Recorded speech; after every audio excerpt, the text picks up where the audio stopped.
All right, so we're here today in the latest edition of the Knowledge Society podcast. We've got the pleasure of having Tanisha Bassan in the room. Tanisha, thank you very, very much for coming in. Thank you for having me. That's all right. So Tanisha was recognized as one of the young innovators to watch at CES in 2019. Tanisha, I want to just get started with some very high-level stuff and just talk about yourself. So how old are you, Tanisha?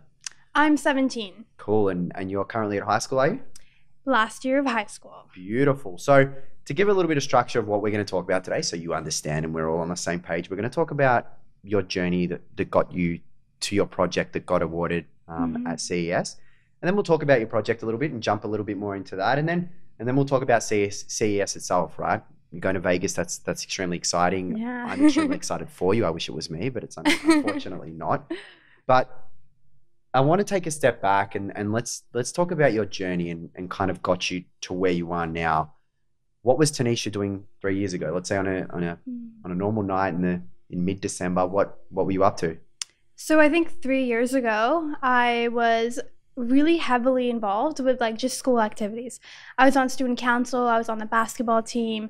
I ran a bunch of STEM related clubs around engineering and physics and so I was really heavily involved in school. So I remember I would go home or stay after school, usually for clubs, and then work on my normal homework or dedicate my time to all these extracurriculars I was doing.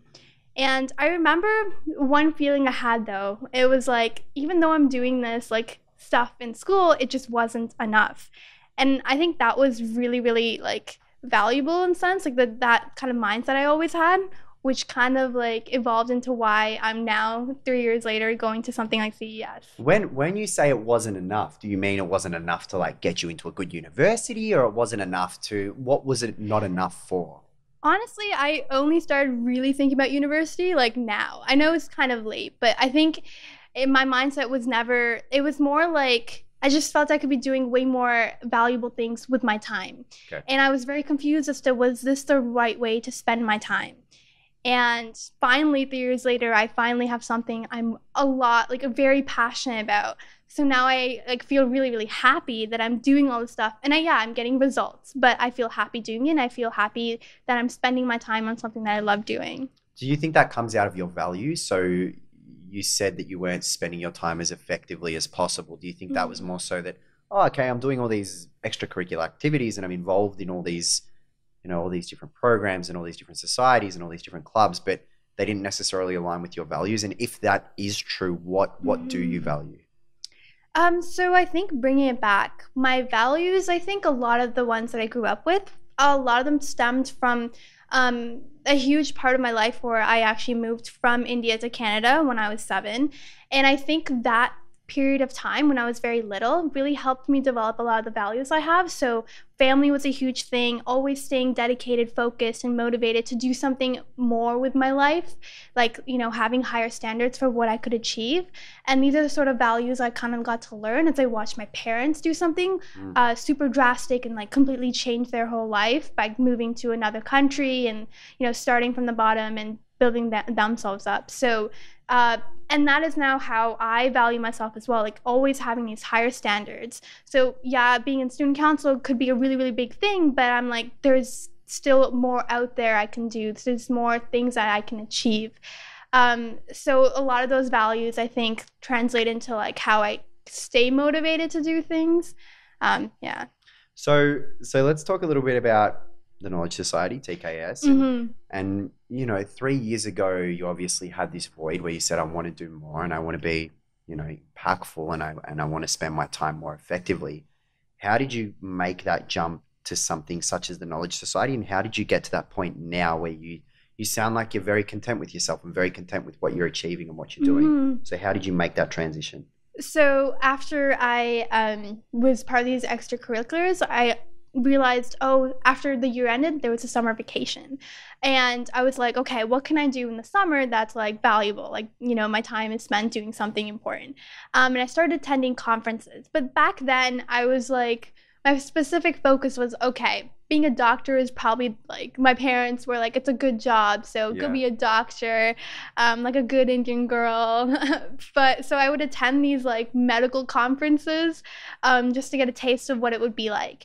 And that kind of started like me just like attending conferences. That's like what kickstarted this whole like idea of me going to conferences and learning in that sense. And then I like happened to come across very like randomly, and I'm so lucky that it happened, like on Facebook I heard about a conference TKS was holding. I had no idea what it was about, but it was like it promoted itself, talking about these like technologies and inviting all these really smart people, and it was like I was like blown away. I'm like, whoa, this is like so sick. And I applied, and that was when I got like completely exposed to what Naveed and Nadeem were doing with the program. And so at the time I'm like, okay, I definitely like I saw what people were doing in the program then currently, and I was like, okay, this is what I gotta do, this is the next step. I was a little hesitant at first to apply, but I think with like encouragement from Naveed, actually after the conference I applied, did my interview and everything, and made it to TKS. And so after that, like things dramatically changed. Naveed and Nadeem have been such a huge influence. The whole environment has been such an influence as to everything that I'm doing now. Like I wouldn't be here without TKS. And I can kind of go more into like what exactly I did in TKS. Yeah, we'll talk about that in a sec. But were you always interested in STEM? Was that because you mentioned that like you wanted to, your goal was to be a doctor, and you were a basketball player, so you're obviously into sport and stuff as well. Were you always interested in STEM and emerging technologies? Did that always interest you? Actually, no. Like I didn't even know how to code before I joined TKS. But in a way, yeah, science always like fascinated me. So in a way, I was always interested, but not really the technology side. So I got exposed to what the applications and the implications of technology in TKS.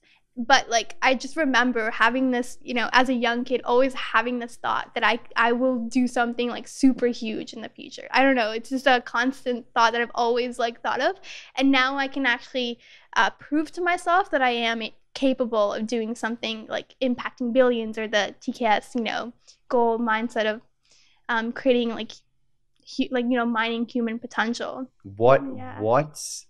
So let's say the summer comes around. You apply for the Knowledge Society, you get accepted, you're in the program. You go to your first session. Was it on a Saturday or a Sunday? It was the Saturday. I want to try and paint a real vivid picture. Yeah, here, right? So you're on the Saturday. Was it the morning session or the afternoon session? It was the first session, so it was the morning session. Okay. Now you walk out of the studio where the session is held. In your head, what's going through your mind? Right. This is the first time you've been exposed probably to the Knowledge Society after the summits and after the conferences that we've held. What's going through your mind? I remember one of the things that was going through my mind that was the most prevalent was Naveed and Nadeem like really expose you to this really like different mindset to how people are really grown up in like a traditional high school. At the time I definitely didn't understand a lot of the stuff they were talking about, but what I did realize was this is so different. And I just have to figure out how can I excel in this type of environment, in TKS. And that was like another thing. Like I was like, okay, I'm in TKS. It's obviously very different. I have to figure out how I can be successful and make the most out of it.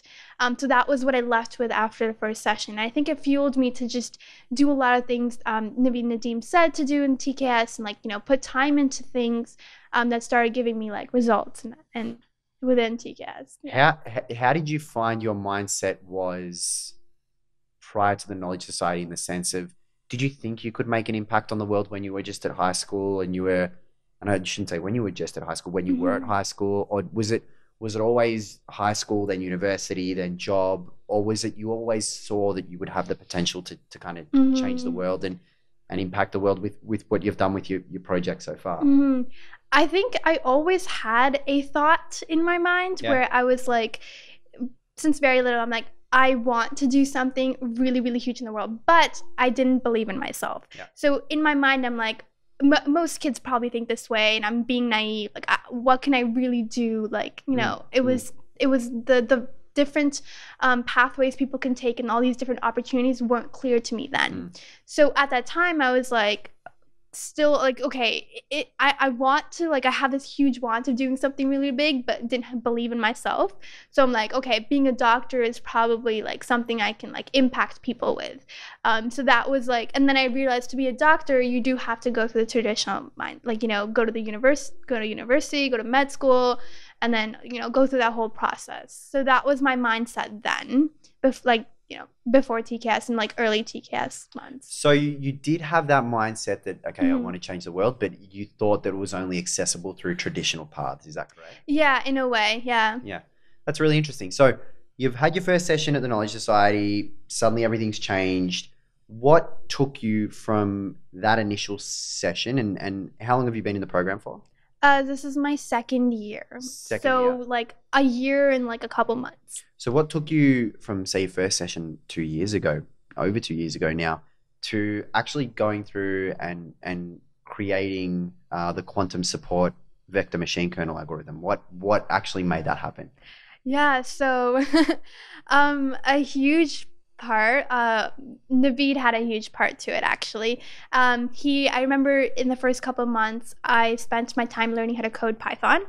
And then back in January of this year, actually, Naveed was just like, Tanisha, like, you got to do something, like, you just got to pick a focus. And I'm like, I don't know what to do. Like, it's that paradox of so many, like, options to choose from, and, like, you know, me, like, feeling like, I don't know, I can't just pick one. There's so many. So, I guess, but then Naveed was like, no, just pick something. And I was like, okay, fine, quantum computing, I'm gonna do it, because I always like really was fascinated by the physics behind it. And then after I just focused all my time into just this one specific area, that's when that's when a lot of these things start to just happen, like kickstart. So I guess I can like kind of start like start the journey on the project. Like let's start running into the project. So we've obviously heard about your journey with the Knowledge Society. Let's go into it. Yeah, so the first thing was, okay, I didn't really know what to do or where to begin. But I realized like writing articles is a good way to synthesize any knowledge that you accumulate. So this is for machine learning. You've decided that you're going to focus in machine learning. Quantum computing. Quantum computing. So yeah, I decided I'm going to do quantum computing, but I'm like, where do I even start? So I guess the first month or two was just a lot of like researching, reading a lot of stuff online, trying to find as many like resources as I can, getting like a actual quantum information, quantum computation textbook that I can like refer to and go through. So it was just a lot of like accumulation of like all this vast knowledge, and then writing a bunch of articles on it. Yeah, and then that helped me really like understand where the gaps in my knowledge were and like what I could write about. After that, I saw this opportunity by a quantum computing startup in San Francisco called Rigetti, and they had like their quantum software that you can start using, and it was I think Naveed introduced me to it in TKS, and I was like kind of reading through the documentation then. And then they posted about this hackathon they were hosting. So I was like, okay, this is definitely something I need to do. And so it was me and two other TKS students who were also really passionate about quantum computing. We ended up just like texting Naveed. We're like, we just have to go to this hackathon and experience it. Was this in San Fran? Yeah, this was in San Francisco. And it was back in April of this year, actually. Okay, cool. So then Naveed, bless his soul, he's so awesome. He like figured it out, and then he actually had like connections, and he knew the founder of this company as well. Yeah. So we got to like fly down to San Francisco one weekend and actually participate in the hackathon. And that was my first hackathon, and it was a quantum computing hackathon, the world's first quantum computing hackathon. And people like PhD level students and professors all flew in from different parts of the US and other countries, and they were also there. So it was just like meeting really, really smart people, working on an actual problem and trying to actually run it on these real quantum computers. Wow. It was so mind-blowing. It was such a key component as to all the projects that I'm building now, because that was when I realized, oh my gosh, I can actually start doing something with this technology right now because there's software available on it, so I can, learn quantum programming. So after that experience, our team, we like used Pikewill, which is their quantum software, to build a small like project and run it on their quantum machines, and then like present it in front of the whole team. And what was the project? So we were trying to use this variational quantum eigensolver. It's a specific type of algorithm that you can simulate using Pikewill, and it's used in trying to find like the optimal like lowest energy level of a state. And what we ended up trying to do was like figuring out if we can find the lowest energy state of a small molecule. It was a lot of learning. So during that project, I'm pretty sure we got something working, and we were able to like provide it. And I know one of the students after the hackathon like kept working on that project. But it was just fascinating that like you could do. So the core idea was like trying to do quantum chemistry. So we like learned about what the software was, and then trying to build it, and then presenting it as well. It's a huge learning curve, but like amazing experience. Sure, yeah. Yeah, and we were only interacting with people who had such deep and vast knowledge. Yeah. Yeah, so that was amazing. So after that project, I was still like pretty okay with my programming skills and how much I understood. So then I like did more projects with quantum programming, with other different softwares that are available right now. So what got you to the point where you were recognized by CES for the current project? So how did that actually occur? So back in September, I joined a quantum computing course or grad course at U of T, University of Toronto. And it was like the first quantum computing course like being offered there. I went in, talked to the professor, and he was a lovely guy, and he's like invited me to come to all his lectures, and I did. And at the end of the year or end of the semester, you have like a capstone project, and I want to focus my idea around quantum machine learning. And so that's how I just started focusing on, okay, how can you apply machine learning with quantum computing? And the sort of analogy that I use is like, think of like steroids, like quantum computing being like the steroids for machine learning, where you can like you take machine learning algorithms and like make them a lot faster, efficient, and powerful in a short amount of time in a way. So I thought that was really, really neat. And that's how I built, like I looked into quantum support vector machine kernel algorithm and building that. And what were the results of building that? So I used, I'm very thankful that like there's been so much growing number of resources online now. So I got to learn about this algorithm through IBM software. And then I guess what I did was like, there's this very common like breast cancer data set that a lot of people use on machine learning. And so I just used that same machine learning or that same data set and ran it on this quantum. So how you actually do this in like a very a small amount of words, I'll try to like explain it, but you have a quantum circuit, and you're taking this algorithm and you're translating it into this like new way of programming.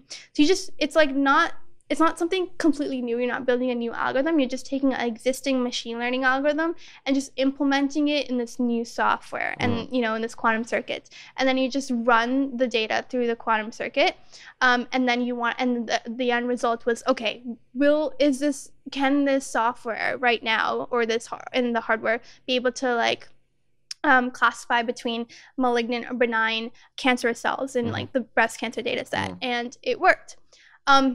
However, it's the interesting part is like this can already be done really efficiently in current machine learning. Okay. Yeah, our computers are really powerful of doing that. Yeah. But the fact is, quantum computing is such a new technology. It's like the computers back in the 1950s, 1960s. Yeah, that's what the hardware looks like right now. Yeah. So being able to just do that, meet that benchmark is so amazing, because now you think 10 years ahead what are the implications of being able to do such complex like machine learning algorithms on this really powerful like computational heavy hardware. So it goes from something being theoretical to being actual applicable in real life, right? Yeah, that's so exciting to me. Yeah, no, it's exciting to all of us, right? And anybody who's listening to the podcast, I'm sure they're in the same boat. I've kind of had my mouth open the whole time, just like in awe, because it's fascinating stuff. And you've been recognized by CES for this particular project. What do you know about CES? I know it's a huge conference with a lot of people attending, and a lot of speakers there are really recognized. So I'm gonna be able to like have the ability to meet people from all over the world. So I'm really, really excited. But overall, it's my first time going, so I don't know what to expect, and I don't really know that much about what's going to be happening. I'm going to take the opportunity to throw some facts at you, because you've just been throwing facts at me. So CES is the largest consumer electronics show in the world. Wow. So that's exciting in itself. But there's 4,500 companies who are going to be there. Oh my gosh. 250 conference sessions. So Tanisha, there's going to be plenty of conference sessions for you to go to and visit. You're there for the full 5 days, is that right? Yeah. Yeah, so the full 5 days, you're just going to have an absolute wealth of opportunity to go to all these conference sessions. There's 180,000 attendees from 150 different countries. Wow. I don't even know how many countries there are in total. I think there's something like 200. So it's pretty much represented by every single country in the world. And it has been traditionally one of the biggest platforms in the world for announcing new products. New product launches is generally what you hear about CES in the news. I'm gonna throw some products at you. They were launched at CES. Mm-hmm. Did you see the sheet before this session, before this podcast recording? Because I'm gonna throw you some products. Okay. I'm gonna ask you the date or the year that they were released. Yeah, I don't remember. No. So you saw the sheet, but you don't remember. So that's okay. So the first product I'm going to start off with is a VCR. So a VCR, or the VCR, I should say, was launched at CES. What year was that? VCRs are old, right? I'm guessing before the 2000s. Do you know what a VCR is? I feel like the picture in my mind that's coming is like a box that you put into like a machine that runs like I kind of want to pull up a photo and show you, but I will. Hold on. I actually don't know. Hang on. This is what a VCR is. To everybody who's just listening to this, I'm showing Tanisha a picture of a VCR. Do those things look familiar? Okay, so yeah, that was a picture that was coming in my mind, but I'm like, I don't know how to. It's a square box going into another box, and it like plays a video or something. What year? Have a guess. 1990. 1970. Oh, what? DVDs. Oh, okay.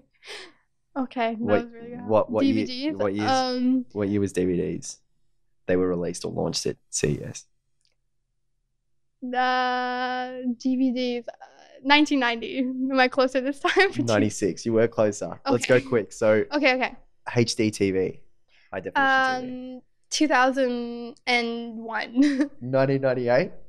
Did I get that right? No, it was 1998. 1998. Yeah. Oh, okay. Oh, well, 3 years off. You get closer. So the Xbox, Microsoft Xbox.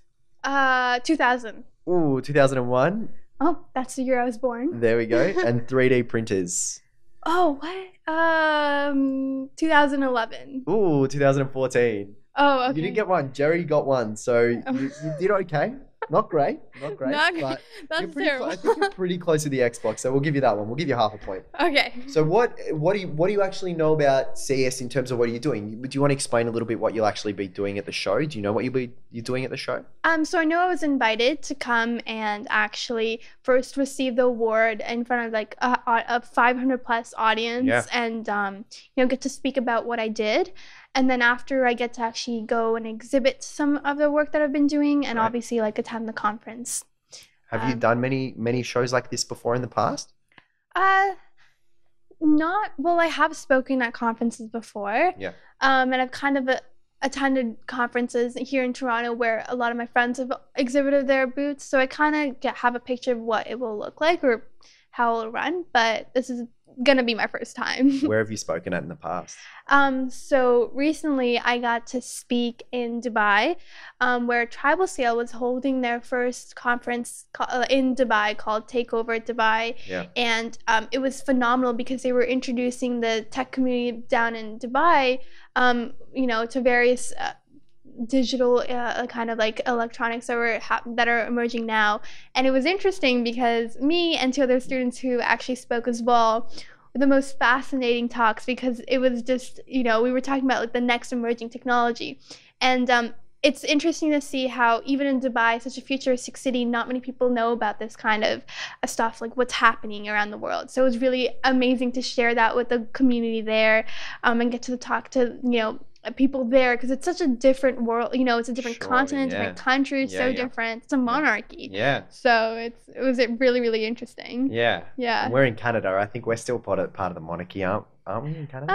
But like it's not very prevalent. Like there you see like they're like hopefully I'm not offending anything or anyone, but it was completely really, really interesting to see how there was like pictures of the sheikhs in every house or every hotel. You can get phone cases with their pictures on it. There's buildings, but I mean, it was really, the whole city is just so ahead. You know what I mean? Like they have this vision for 2071 where they're just, focusing a lot of their money and time into like making Dubai the next futuristic city. And they have like we went to like a 3D printed house potentially that could, what will look like in like the next 10 years maybe. This futuristic daycare, like it was just so fascinating to see how ahead they are in terms of their thinking. And it gives you, particularly being a young person yourself, it gives you great perspective on different cultures and different work environments and how, environments are completely different from even like from a temperature perspective, right? Dubai is a completely different place to where we are at the moment, which is Toronto up north in Canada. And you learn how to adapt and evolve in those different environments, which is super, super valuable, particularly as a young person. So I imagine it's been a great experience. Have you spoken anywhere else across the world, or is it mostly just been in this continent? Or no, that was the only conference I spoke like actually out of North America. Other ones, there was like some in Toronto, like Move the Dial. Their global summit was also in November, so I got to speak there. Right. More of as like empowering young girls or young people, even old people, into like getting into STEM. And then TKS holds their like annual like TKS showcase, and that was when the first time I spoke in front of a large audience. So great, it's been awesome. Fantastic. And Vegas, what's exciting you about Vegas? Have you ever been there before? Nope, I've never been to Vegas before, but I'm just super excited because everyone talks about Vegas being like a really fun city, and I'm just excited to like be present in this environment where, all the best emerging technologies are going to be introduced at this conference. And I get to speak as well and talk about my journey.